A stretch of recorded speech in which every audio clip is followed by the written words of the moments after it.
Kapteni, ushindi wa mabao 3-0 dhidi ya Igunga United ambao unahakikishia moja kwa moja nafasi ya kutinga nusu finali. Unazungumzaje mchezo kwa jumla? Mchezo kwetu ulikuwa mzuri. Kwanza napenda kumshukuru Mwenyezi Mungu tumeweza kupata matokeo.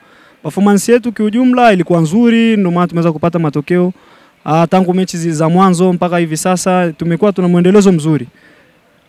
Kucheza dhidi ya timu ambao imeingia pungufu kwa maana idadi ya watu 9 huko nyewe mkiwa mmeenea idadi ya watu 11. Kuna ugumu kiasi gani kucheza na timu ambao ina pungufu ya wachezaji?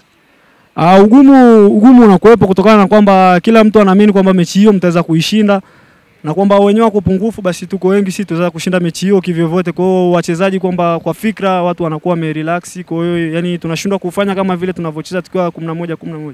Kama timu sasa niliona goalkeeper wa Igunga muda mwingi amekuwa akipoteza time. Sasa nyie kama timu ilikuwa inaathiri kiasi gani kwa wao kupoteza muda? Kwa sisi ilikuwa inatuathiri kutokana na sisi kwamba tulikuwa tuna uhitaji mkubwa kuliko wao. Kwa hiyo sisi ile morali ilikuwa inashuka kutokana na kipa muda wote yeye anakuwa analala na baadhi ya wachezaji pia wanakuwa na panic, ila kama kapteni na tuliza timu tunaendelea kucheza kufanya vizuri.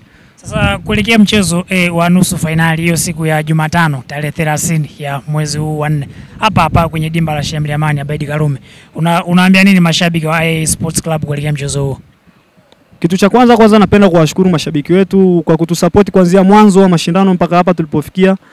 Mimi ninachotaka kuwaambia mashabiki wetu kwamba hii ni fursa kwetu, pia ni fursa kwao. Sisi ni wawakilishi wa mkoa.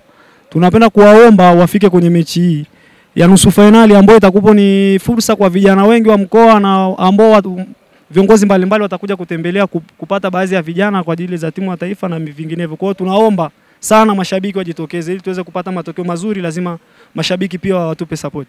Imani ni kubwa kiasi gani kwa timu kwenda kucheza finali na hatimaye kufuzu sasa kwenda ligi daraja ya pili? Imani ni kubwa kwa sababu hii ni ndoto ya kila mmoja wetu kwenye timu na morali iko juu sana kutokana na kwamba ni matamanio ya kila mchezaji kuipandisha timu na kujenga historia.